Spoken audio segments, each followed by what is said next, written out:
भारतवासियों जीतो। हनुमान चालीसा कर भी इसी के लिए रहा हूं। 4 साल के बाद ये शायद दूसरी मेरी कथा है या तीसरी, मुझे पता नहीं। अगर कथा ही मुझे करना होता तो कितनी कथाएं मेरे पास, कहां कहां ना घूम घूम के कथा करूं।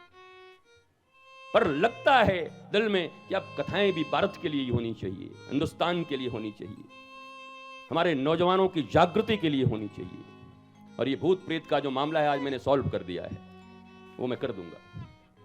हाँ, जब सब लोग कर सकते तो हमको नहीं आता क्या? हाँ, ऐसा दंड है कि एक भूत नजर नहीं आएगा। लेकिन मैं तो तुम्हें एक और भूत से हटाना चाहता हूं, जिस भूत के कारण तुम्हारी जिंदगी तकलीफ में। उसने 5 साल पहले मुझसे यह कहा था, मेरे साथ ऐसा हुआ था, यह भी भूत है। इस भूत से मिट गए तो प्रसन्नता होगी जीवन में। भगवान कृष्ण कहते हैं गीता में कि पंडित कौन है? बोला, जो भूत का शोक नहीं करता और भविष्य का भय जिसके पास नहीं है। इन दोनों को छोड़ के बाकी पंडित किसी को नहीं कहा उन्होंने। पंडित की परिभाषा ही यही दी। पंडित कौन है? जो भूत का शोक नहीं करता। यार, इतना तो अमिताभ बच्चन का बाप भी नहीं करता, हरिवंश राय बच्चन। जो बीत गई सो बात गई, इतना तो उनको भी पता है, तुमको कब पता चलेगा? माना वो मधु का प्याला था। तो भूत का कोई शोक नहीं है, भविष्य का कोई भय नहीं है, क्योंकि वर्तमान जिनके अच्छे होते हैं, वर्तमान जो ज्ञान में जीते हैं, नॉलेज में जीते, इंफॉर्मेशन में नहीं। इंफॉर्मेशन 2 कौड़ी की चीज है, आज कुछ और है, कल कुछ और हो जाएगी।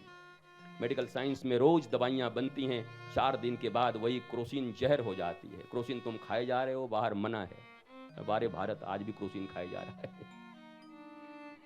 एक तो तुम्हें जानकारी नहीं है, और WHO शायद तुमको होने भी नहीं देगा कभी जानकारी इस बात की। इसलिए हमारे यहां तो हमारी संस्कृति के अनुसार सब कुछ चलना चाहिए। जब संस्कृति के अनुसार चलेगा, ये किसी भी चेहरे पे मुरझाहट नहीं होगी। अपने बच्चों की तुम्हें इतनी चिंता नहीं होगी कि हमारा बच्चा क्या करेगा, बेटी का विवाह कहां होगा, कर्ज कैसे भरेंगे। पूरी इकोनॉमी सिस्टम कालिदास ने रघुवंशम में भगवान राम के माध्यम से भरत को कहलवाया है। भारतीय सनातन संस्कृति अगर पुनः उस पर चलने लगे, और संभावनाएं दिखती हैं, होनहार बीरवान के हो चिकने पात। लगता है कि भारतीय सनातन संस्कृति के गौरव के दिन आ रहे हैं।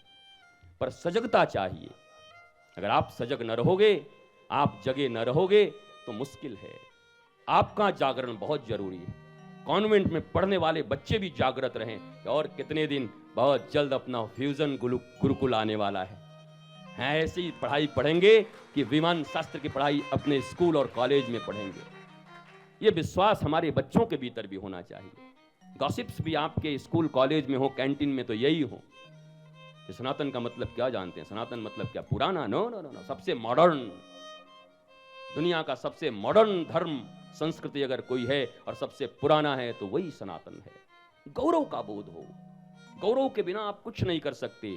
आप इंफीरियरिटी कॉम्प्लेक्स में रहोगे, कुछ नहीं हो सकता। और बाकी मैंने देसी मुर्गी विलायती बोल ही दिया है। बहुत ज्यादा प्रभावित मत हुआ करो बाहर से जो चीजें आती हैं। अच्छी चीजें हैं, स्वीकार कर लो, पर तुम्हारे देश में बहुत अच्छी चीजें हैं। दादी का दूध, दादी का हल्दी दूध, और स्टारबक्स का गोल्डन मिल्क। दादी का दूध 10 रुपए सीध बुला कर ले, पी ले। दादी यही नहीं। एयरपोर्ट से मैं हमेशा फ्लाई करते रहता हूँ, आज यहाँ कल वहाँ देखता हूँ स्टारबक्स, वही दुकान गोल्ड मिल्क। हम क्या, अबे हल्दी का दूध है, वो भी 2 नंबरी। स्टारबक्स लिखा हल्दी दूध शिव जी के ऊपर जा करके गंगा जल पे गंगा जल चढ़ाए जा रहे हो। गंगा जल उन्हीं की खोपड़ी से निकली, उन्हीं की खोपड़ी पे चढ़ाए जा रहे हैं। गंगा जल कहां से निकली है? भगवान के चरणों से निकली है, और भगवान की जटाओं से निकल रही है महादेव के। ले जाकर के 1 लोटा हर हर बम बम, हर हर बम बम, हर हर बम बम। जनवरी हो या जुलाई हो, देखते ही नहीं। एक दिन दिसंबर के महीने में तुम्हारे ऊपर बम बम कर दे हम ला करके, तब सुबह 4 बजे।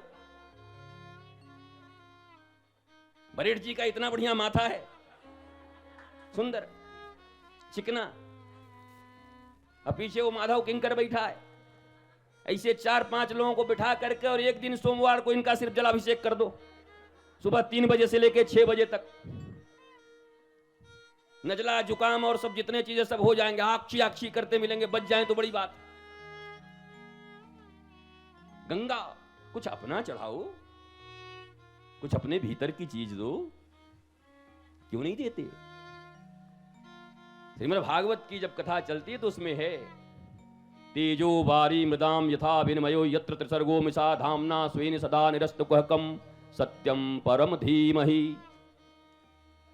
जनमादस्य यतो नवदतश्चार्थे सुविज्ञ स्वराट तेने ब्रह्महृदायादि कवये मुह्यन्ति यत सूर्य तेजो वारी मृदाम यथा विनिमयो यत्र त्रिसर्गो मृषा धाम्ना स्वेन सदा निरस्तकुहकम सत्यम परम धीमहि। तेजो तेज, अग्नि, वारी पानी, मृदाम मिट्टी, रज। भगवान का प्रेम मिलना है, भगवान आपको कृपा देना चाहते हैं, खीर चाहिए, लेकिन तुम्हारा पात्र भी तो सही चाहिए। पात्र में कीचड़ लगा है, खीर दे देंगे तब भी क्या होगा? पात्र अगर गंदा है, ऊपर से खीर दे दें तो क्या होगा बताओ? खाने लायक नहीं रहेगा। तो पहले अपने पात्र का मज्जन करना होता है। श्रीमद् भागवत का प्रथम श्लोक यही बताता है। बोला क्या करोगे भैया? बोला तेजो, अग्नि लाओ। बोला कौन सा अग्नि लाऊं? बिरहाग्नि लाऊं, बड़वानर लाऊं, वैश्वानर लाऊं, कौन सा आग लाऊं? लाइटर का लाऊं, फाइटर का लाऊं, जेट का लाऊं, कहां से लाऊं? बोला इन सब आगों से काम नहीं चलेगा। बोला फिर कौन सा आग लाओगे? बोला वो आग चाहिए श्री कृष्ण के बिरहाग्नि में जैसे गोपियां जलती हैं, वो अग्नि चाहिए प्रेम की, वो ले आओ।